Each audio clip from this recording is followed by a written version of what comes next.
So Automation just recently released a new big update that's going to promise to fix a lot of things, and also bring in new things. And we're going to try to touch on as much of these as we can today. So there's going to be new aerodynamics. We're going to actually do a full video on that, but I will show you what this is about. But we're mostly going to be going over this. We're going to be trying out the new launch control. I don't know what spring compression sound is, but we'll have a look at that. Then we have engine sound now come with from the exhaust, which, I mean, sure, there's two different sorts of sounds that come from a car. There is the engine sound, which has induction, all that sort of stuff, and then the exhaust has the expulsion sounds. But sure, why not? And transmissions now get generated names. I'm not entirely sure what that means, but we'll go with it. Fix the wheel hubs breaking too easy, which shouldn't be too hard to fix. Rename wheel hub nodes to match BeamNG. I don't know what that means, but I think I know what it means. We'll see, I suppose. And then fixed chrome, potentially other materials, which also we're going to be trying out cloth. But first, we need a car to be able to test this out on. So for that, I wanted to create something like the BMW M2. It is one of the few BMWs that I really am wanting to own at least once in my life. So we've got ourselves the little hatchback wagony sort of thing, and it's going to be made out of like fairly good stuff. So we're going to go aluminium body with a monocoque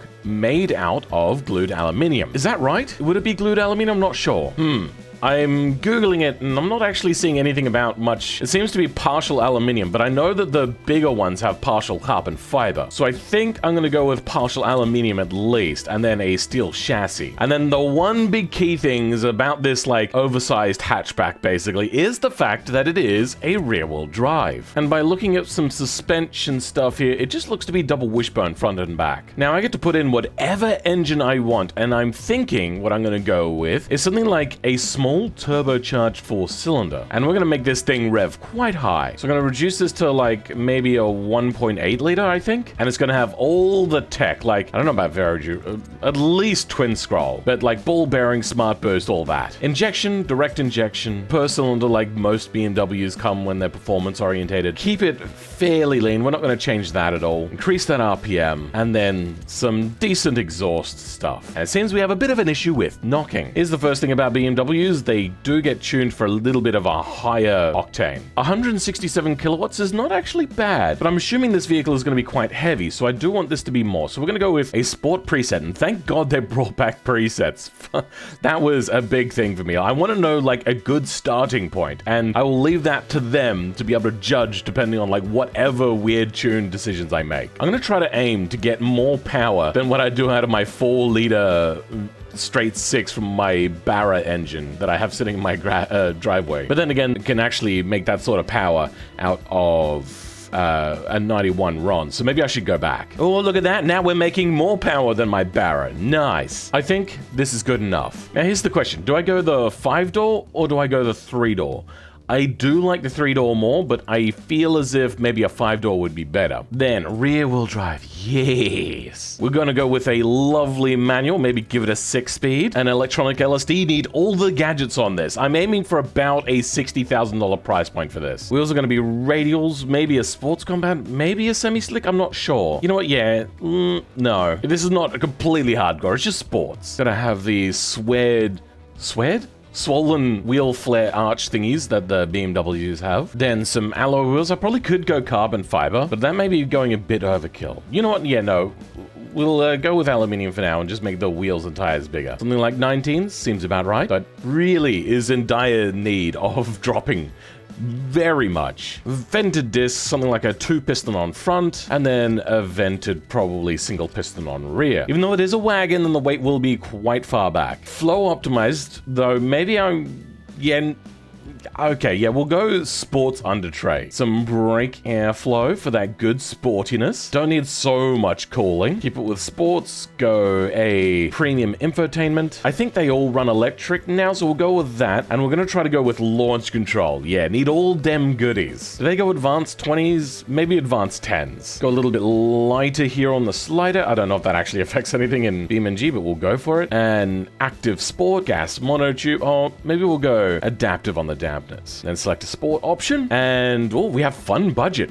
What is the price of this? 48,000. You know what? Not so bad. However, we need to dump this thing on its butt. That thing is way too high. Now let's flare these out a bit. Nice. Yeah, now it's looking really good. And because I made the front and rear wheels symmetrical, we gotta reduce some of this front camber. And our brakes, oh, yeah, I thought that the rears would be maybe a little bit overpowered. So yeah, let's reduce that to a solid and reduce the brake pressure here. Maybe go something like a 3 piston on front and increase that pressure. And then increase it overall with a higher quality brake pad, because it's gotta be sporty. You can't just say it's sporty. You've actually gotta have some sportiness on it. And gear ratios could be a 300 kilometers an hour. Oh my god. And then 155 miles per hour to kilometers an hour. I should put a speed limiter on for 250 kilometers an hour. There we go. And our wheel spin is very low. Nice. A 0 to 100 is 5.8 seconds. I was hoping it to be a little bit more than that, but then again, really, there is 2 more tiers above this, the M3 and the M5. You want to be able to have those faster than this without having to go completely bonkers. So I think this works. Our weight is not so bad. We're actually less than 1,700 kilos. I suppose now let's go ahead and design this thing. Now, we are not going to use wings at all, but I'm going to show you that aero now works. So lips,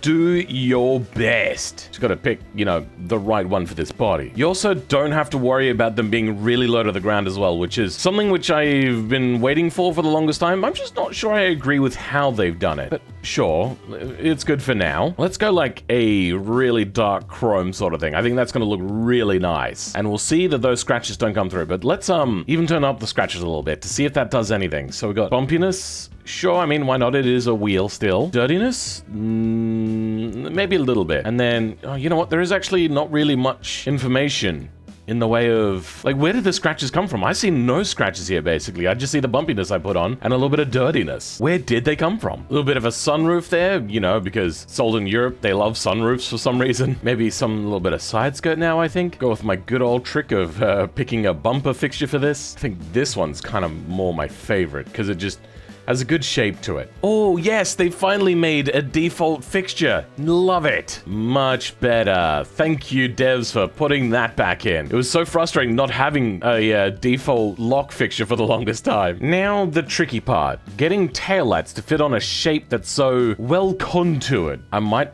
try to fit this in, maybe? Yeah, no. Nope. Still doesn't work. The BMW does have quite wide lights, and it does wrap around quite a bit too. Yeah. It is a different body, I will admit, but I don't think there's a reason why I shouldn't be able to do something like that. Start off with something simple like this as a bit of a blocking thing. Oh, okay, well, it's not going to let me wrap around, unfortunately. What if I grab another one and try to put it there? How does that work? You know what? That does look a lot better. Unfortunately, I can't make it much better than that, but I think that does. I think that works. Oh, you know what?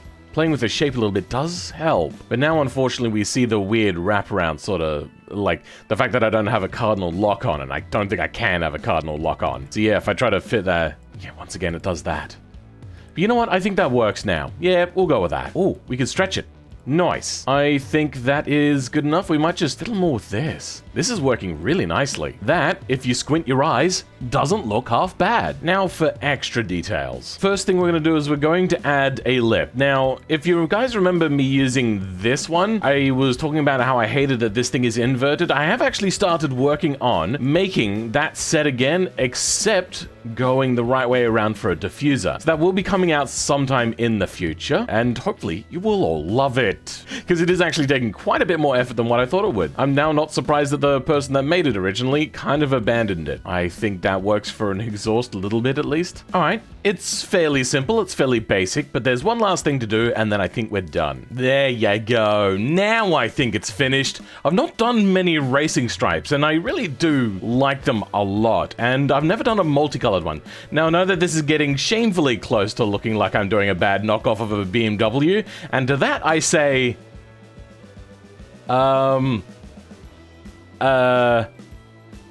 is that a bird over there? Look at that! Now let's do an interior and make everything out of cloth. Oh, wait, hold on. I've just noticed. There's an exhaust cutout fixture. It's actually something I was thinking of making myself. And can I... Yes, I can make it cut out. Oh, that's good. I mean, it's not great, but it works. But it's also not three-dimensional, so it doesn't work. Frick! Bugger. Oh, well. I think this might be one of the few where I just use the modern dash that we have available to us and not make something custom. Because it is very European, and the dash is the most modern European. So over to 3D fixtures. What the hell is... Oh my god. I think the roll cage person has done an update and they haven't taken the proper pictures required. Also, they could have made them under all one family. Why haven't they done that? The only thing I hate about this dash is the fact that it's not centered. Let me show you what I mean. If we plop that down in there, press F and it'll center the camera on it. Look at that! It's not centered! Why? Why must you be like this? Oh god, that's big. Put in some seats. Now, do we want the buckety type seats that are less comfortable? What happened to leather? What is that? Oh my god. Or do we want a little bit more plush sort of thing? And I am tempted to go with something more like this. And you know what? Yeah, we're just gonna go with this. Scaling the dash up has made things a little bit disproportionate, methinks. Fine, alright, let's make it out of individual parts then. This dash setup sucks. Screw it. I hate this dash. It goes away now. And we're just gonna use an old dash. I don't care. There's nothing, unfortunately, more modern. And now we'll just put you in place. Now, let's go ahead, make these seats out of cloth. White cloth for the insert. Then this will be more like a black cloth. Turn that roughness up, and I think we're done with that one. Now for a rear seat, very much the same sort of thing. Ow. Put the colors back. After a whole bunch of work, I was able to make the rear seats fit without it having the chassis clip through.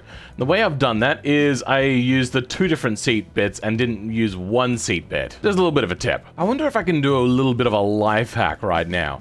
I want a rear view vision mirror, but I don't have a rear view vision mirror. Can I take a mirror like this, stick it there, rotate it, and then scale it down to be inside? Yes, I can! That is really stupid. But at least I now have a rear view vision mirror. I mean, it's pointless, but I have it. Woo! The rest of the stuff I'm not really going to bother doing, but you get the idea.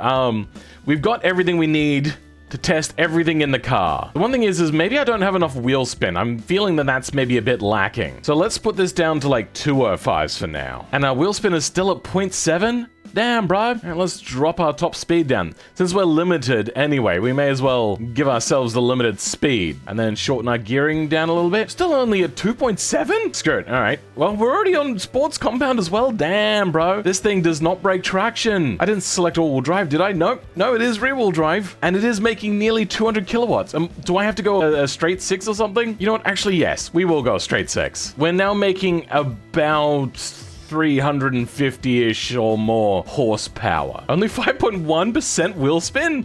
What the hell? We're only at $52,000 though, so we're still well within price range. What is our lap time around automation? It is 2 minutes 17. Not bad, but I still feel like we could be a little bit more aggressive on our wheel spin. We're only going like, oh damn, we're barely getting over, we're not even at 40 kilometers an hour in first gear, and we're only getting 5.5% wheel spin? There is something wrong here. I mean, we're not shy of torque. This is big V8 sort of torque. All right, medium combat it is then. We're still only at... What? All right, back to sports compound because I want cornering. And I think we're going to go to semi-slicks and 235s because this is ridiculous. 4% wheel spin? There is something not right here. We're only creating 1 kilogram of downforce. I'm going to be honest with you guys. I don't know why we're not getting wheel spin. What if I go carbon fiber wheels? 4.1% wheel spin. Woo! I seriously don't know. I think there might be a glitch. There has to be. This is unprobable. Even going to an open differential, I only get 5.2%. This is ridiculous. How much does our weight go down if we go to partial carbon fiber? Wow.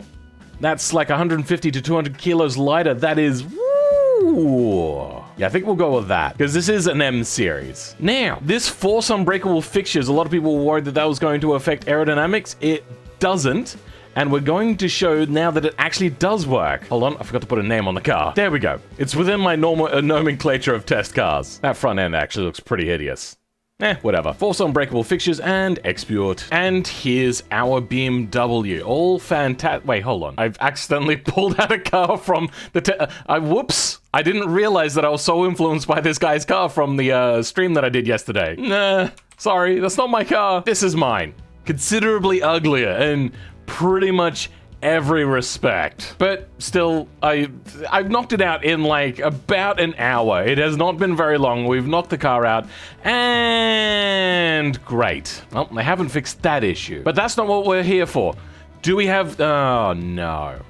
Seems that cloth is still coming out shiny and our our wheels do not have the scratches on them. So they've at least, I mean, it kind of does and the bumpiness comes out really super ugly, and the darkness isn't there either. It's a lot lighter than what I originally had it as. I think I will go back and fix these things. So, first thing, black cloth. Change you to leather. And now to change this wheel color. I think we made it, what was it? Too light and too dirty, maybe. So make that considerably darker. And you know what? Maybe we'll leave the dirtiness just with like it being very dark. And then we've got a partial cutting away sort of issue. I don't see it. So what you can do sometimes if you do have that is just rescale something on every area that has this cutaway issue. So we've got this one here, that one there. We'll scale that. And then to make sure it doesn't happen on the rear, we'll scale out the rear just a little bit, and then to make sure it doesn't happen on the side, we'll do that little bit. It didn't cut away there, but did it cut away the roof? It did cut away the roof. Okay, so that's good. Just make sure that the roof doesn't do it. Now that we try to export again, we'll just give that another little touch. And then we're going to try exporting this again. It seems that our wheels are still way too dirty, and maybe I made them a little too bumpy. Other than that, let's have a look in here. Things are looking fairly good. Yeah, so leather works, cloth does not. That is really disappointing, devs. You said, and quote, potentially other materials exporting at max dirtiness scratching. Oh, that's just for dirtiness and scratches. Okay, that was my fault. My bad. Still though, I think this has come out quite nicely. How do I use the new launch control? I only have the ESC button, but how do I use launch control? Actually, how much wheel spin do I have? Let's test that out. Clutch in, give it a... Yep, that is not much. What if we turn ESC completely off? Okay, a little bit more. Cars with a launch control now export with a two-step controller. I don't know what that means. Now, a two-step rev limiter very simply is just having two different stages of having a rev limiter. So you're going to have one at a lower RPM and one at a higher RPM. The lower one is typically going to be used for launch control, so when the car is stationary, and then you're going to have a second final rev limiter. Okay, how do I use this? If we clutch in, no. Clutch in, handbrake on, no. What if we go manual control on the controller here? No, it still goes up to 8,000 RPM. I'm so confused, I don't understand. All right, let's see what they tell me. It seems that nobody is alive. Wait, hold on, I saw it there. It holds it just over 1,000 RPM. That's not two-step. That's lame. That is really lame. So it holds right there. That's not two-step. What the hell is this garbage? RPM limit, 2,500 RPM. Why am I not getting that? Maybe I have to hold handbrake and brake. No. How do I... No. No. Then why was I getting like a hold at about 1,000 RPM? That was weird. No. Do I have to be in gear? It does a weird thing where it holds at about 1,000 RPM. Like it holds right there. But what? I don't understand. Why are you doing this to me? You can see me increasing my throttle input, but yet it's not going over that like 1,100 RPM. And then it just goes. Why? What the hell? We are in the alpha. Now I want to show the other things we got. So under Control W, or if you click Vehicle Config, we can come now down to Tuning, and we got all of this extra stuff. Even though these aren't wings, they actually do create downforce now. If I hit Control T though, you'll notice that there's no wing planes. And you're like, what? What's happened? Well, the same thing happens to normal wings as well. They are not there anymore. Where they are is inside of the suspension. And it seems that even if these things are canted backwards, which I don't understand, we'll still actually generate the downforce expected. And same for the front. Now, I am going to go more into detail on this. I would love to talk to a dev before I make my video on it, but the devs aren't really... I don't know, interested in talking to me? But there are problems with this. One of which is, I would like the ability to stuff up aerodynamics and do kind of what Mercedes did. But you know, in a safe controlled environment where I won't die. Like BeamNG.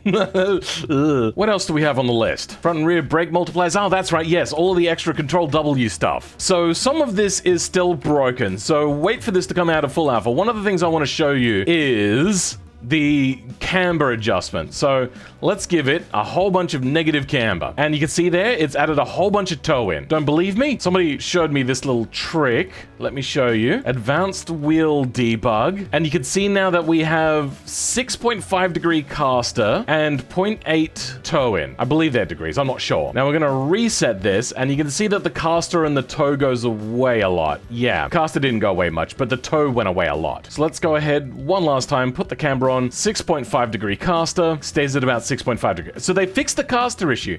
It used to add lots of caster before, and the same sort of thing happens here to the rear tire as well. So let's go ahead and give it maximum camber. Or no, the rear tire still adds caster. Now it doesn't actually show it here, but you can tell that the tilt angle is somewhere along here and not directly up and down. So as you can see, there's just something not quite right. So for the time being, these are great. If you're just going to do little bits of adjustment, and you can counteract the toe in if you want by doing your toe adjustment, so you can still do all this sort of stuff. Just keep in mind that it is doing other things that you're not really expecting. We also have ride height offset. Let's add in, we can add half a meter. Oh my god, that is a lot of distance. You're about to see this pop up to about here. Click apply, and for some reason it causes it to be super duper bouncy.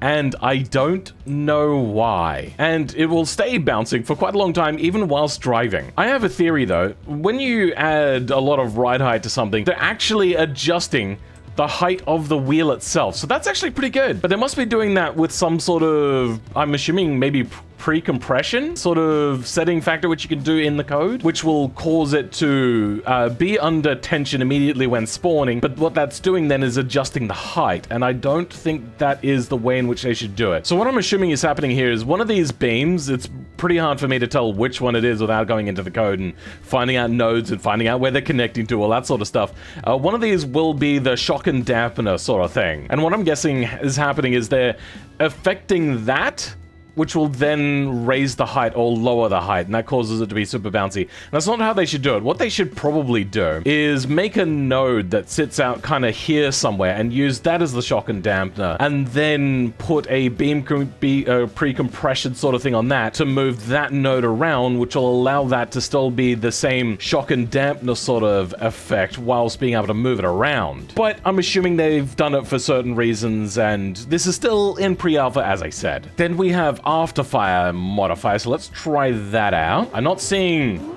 much right now. Let's turn that all the way up, and we're going to turn the particulates all the way up as well. Wow, 10,000 times the amount of particulates. Yikes. Yep, you can already see in amongst the steam that's coming out, it is also chugging black smoke. Goodness gracious. But let's see. Oh yeah, lots of bangs and pops now.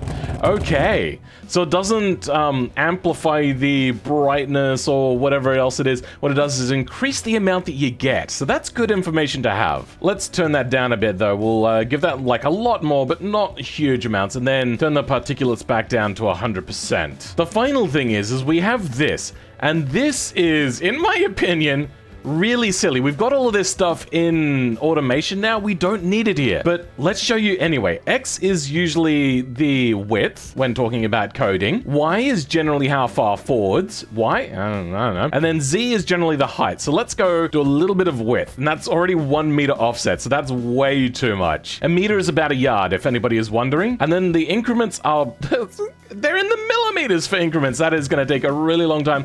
Let's go 0.5 meter offset. Apply, and then boom. Oh my god. Now, this is not exactly what you're expecting.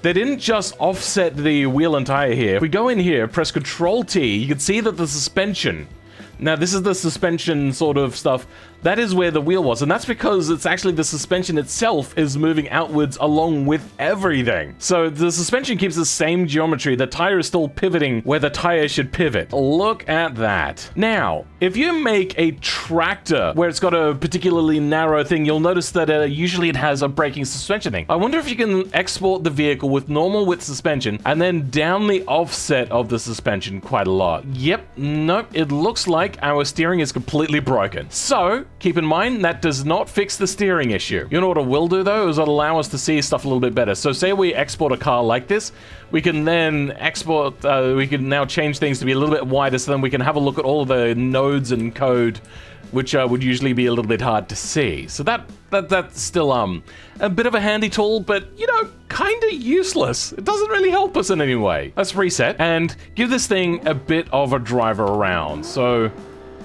yeah, a little bit of wheel spin there, but not nearly as much wheel spin as what I would expect, honestly. Get it turned in, the car handles quite nicely. Oh, there's all that oversteer. would having a wider car make our car more stable? Chonga's boy, let's give it a try.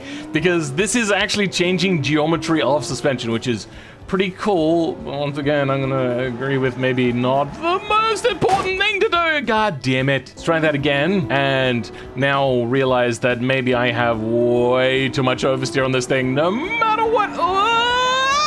Okay, bugger. Yeah, I think I just need to do some better tuning of the suspension because it's way too oversteery. Let's now go over to West Coast and actually try out Phil's Hill and give this thing a bit of a try. Also, just letting people know, if you like my streams, they will actually be done one day early next week. So keep that in mind if you want to join us. Now, traction control is a little bit better these days. It interferes considerably less. So I'm actually going to leave Sports ESC on to see if that helps us keep this vehicle a lot more stable.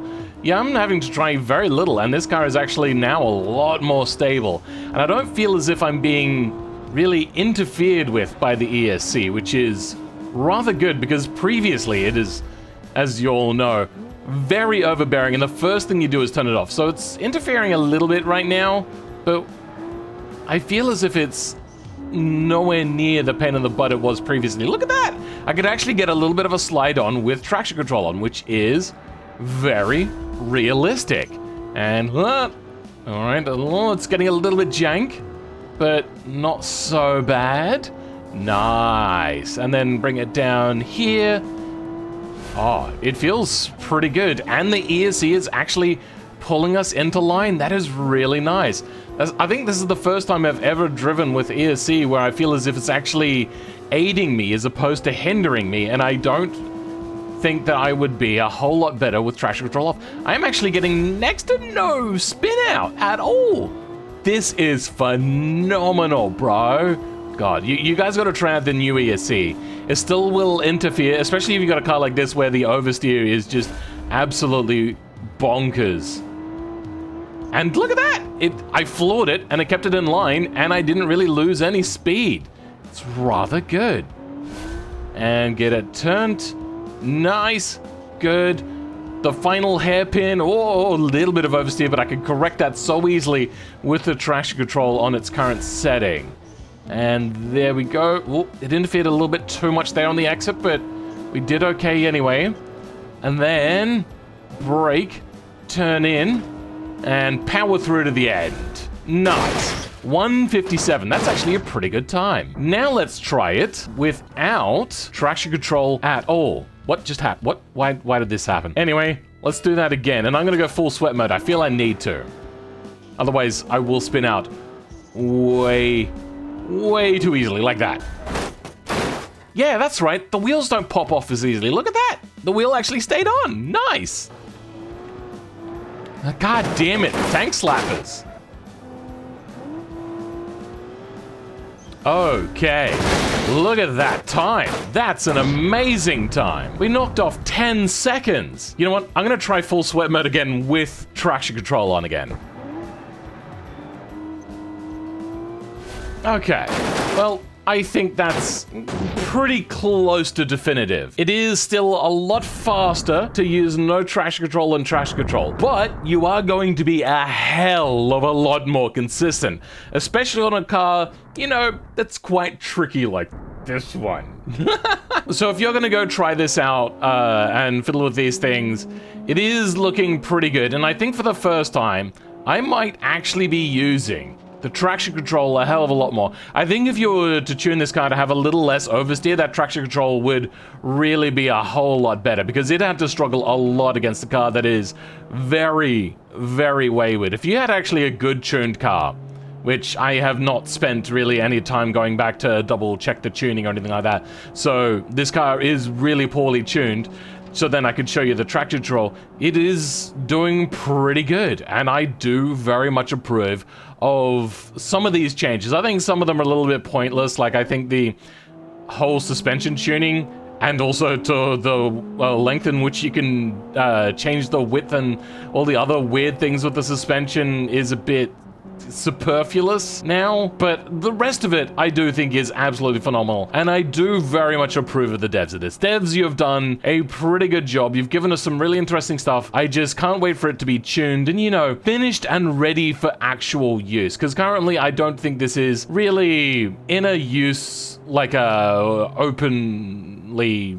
I was about to say like a full release, but you're not actually full release yet. You're still actually in early access, which I also think is a bit of a pain in the butt. I don't think any of this was required before releasing out of early access. You probably could have just finished the game off and then done this, but I'm still also not going to scoff at it. I do appreciate what you've done. I think it's fantastic. Yeah, polish should be great. And for the rest of you, I might upload this as a Google Drive link and then pop it in the bottom. I don't think this is worth going onto the BeamNG repository, but for now, I'll catch you all next time. Goodbye.